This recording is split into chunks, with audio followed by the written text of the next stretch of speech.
सूर्य, चंद्र, मंगल, बुध, गुरु, शुक्र, शनि, राहु और केतु, ये हमारे पास नवग्रह है। जी सर। उसमें से शनि, सूर्य, राहु, केतु तथा मंगल क्रूर ग्रह है।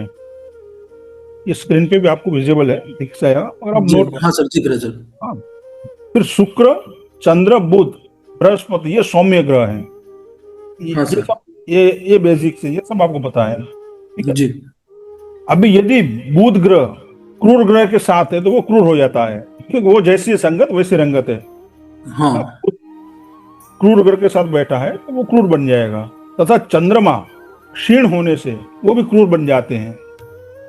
अब चंद्रमा क्षीण कम बनते हैं, वो शुक्ल पक्ष की पंचमी से लेके कृष्ण पक्ष की दसवीं तक चंद्रमा पूर्ण रहता है, वो सौम्य है। दिख रहा है आपको? हाँ दिख रहा है सर। यहाँ देखिए, शुक्ल पक्ष की पंचमी से लेके कृष्ण पक्ष की दसवीं तक ये चंद्रमा सौम्य रहेगा। हाँ, चंद्रमा हाँ पूर्ण सौम्य है, वो शुभ है उस समय। उसके बाद कृष्ण पक्ष की 11वीं तिथि से लेके शुक्ल पक्ष की पंचमी तक ये क्षीण हो जाता है, तब वो क्रूर बन जाता है। समझ में आया आपको? चंद्रमा हाँ क्रूर कब बनते हैं?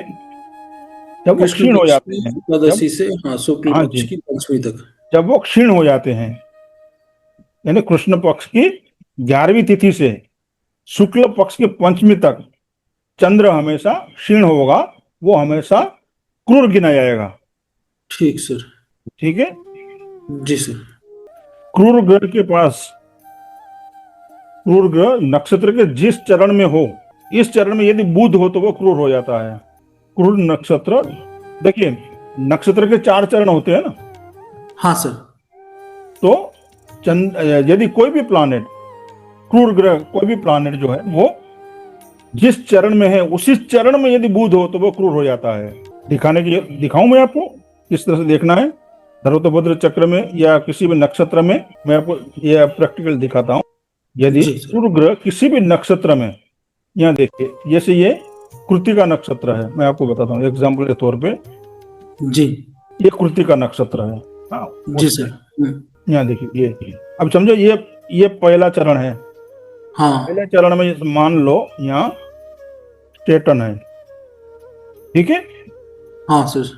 और यहीं पे यदि इसी चरण में यदि मर्क्यूरी है, हाँ तो वो क्रूर हो जाएगा। तो वो क्रूर हो जाएगा। जी सर। समझ में आया सर? जी जी सर, आगे सर। उसी तरह मान लो ये अश्लेषा में चौथे चरण में यहाँ पे राहु है, हाँ और यहीं पे यदि बुध आ गया तो बुध आ गया उसी चरण में, तो वो क्रूर हो जाए। ये बात ध्यान रखें आप। जी ठीक है, सर। इसको निकाल देता हूँ। आगे बढ़ते हैं। अभी क्रूर ग्रह वक्री हो तो वो महाक्रूर हो जाता है, उसकी शक्ति बढ़ जाती है, यूं समझो डबल हो जाती है। 200% रिजल्ट वो देगा, पावर बढ़ जाता है, 200% वो रिजल्ट देगा। उसी तरह सौम्य ग्रह वक्री होते हैं तो वो महाशुभ बन जाते हैं, उसका रिजल्ट भी आपको 200% मिलेगा। जैसे मान लो गुरु वक्री है तो उसका रिजल्ट भी आपको डबल मिलेगा, यानी बहुत ज्यादा मिलेगा, 200% तक मिलेगा। उसकी जगह पर यदि राहु केतु या शनि वक्री है तो वो भी क्रूर है, मगर महाक्रूर बन जाएंगे वो ध्यान रखें आप। फिर 5 और 9वें भाव के जो स्थित ग्रह हैं वो हमेशा शुभ रिजल्ट देंगे। ये ज्योतिष में कहा गया है, मतांतर है सभी जगह, पर जनरली ये कहा गया है कि 5वें भाव में और 9वें भाव में जो भी ग्रह है वो आपको शुभ रिजल्ट देंगे। ठीक है। उसी तरह 3, 6, 11 भाव के स्वामी हमेशा अशुभ फल देते हैं। उसी तरह 5 और 9 भाव के स्वामी हमेशा शुभ रिजल्ट आपको देंगे। त्रिकोण हो गया, त्रिकोण के है ना 5 और 9, वो हमेशा आपको शुभ रिजल्ट देंगे। उसी तरह 8वें भाव का जो स्वामी है वो हमेशा अशुभ रिजल्ट ही देगा। 8वें भाव का स्वामी हमेशा अशुभ रिजल्ट देगा। उसी तरह 8वें भाव का स्वामी अगर पहले भाव के स्वामी हो तो वो 50% शुभ बन जाता है।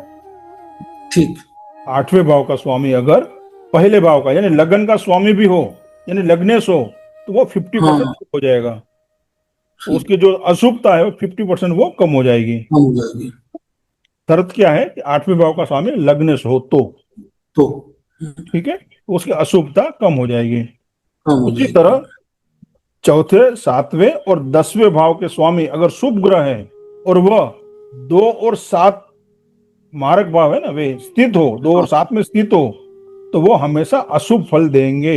ये बात ध्यान रखें। जी। 4, 7 और 10 त्रिकोण है 10। ना, ये त्रिकोण हो हाँ गया, 4, 7 और 10।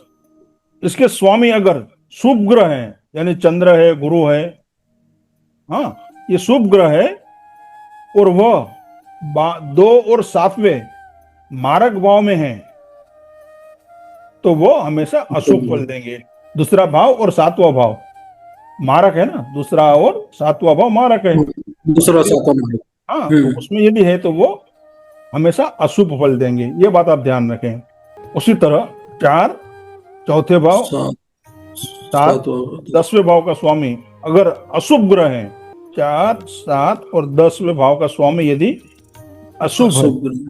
तो वह 6, 3 से 8वें भाव के स्वामी बनते हैं, तो 50% अशुभ फल देंगे।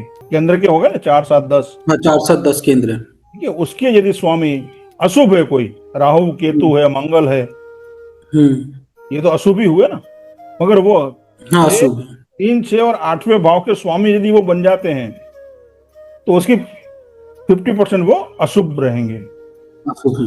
50% अशुभ फल देंगे वो। यदि राहु और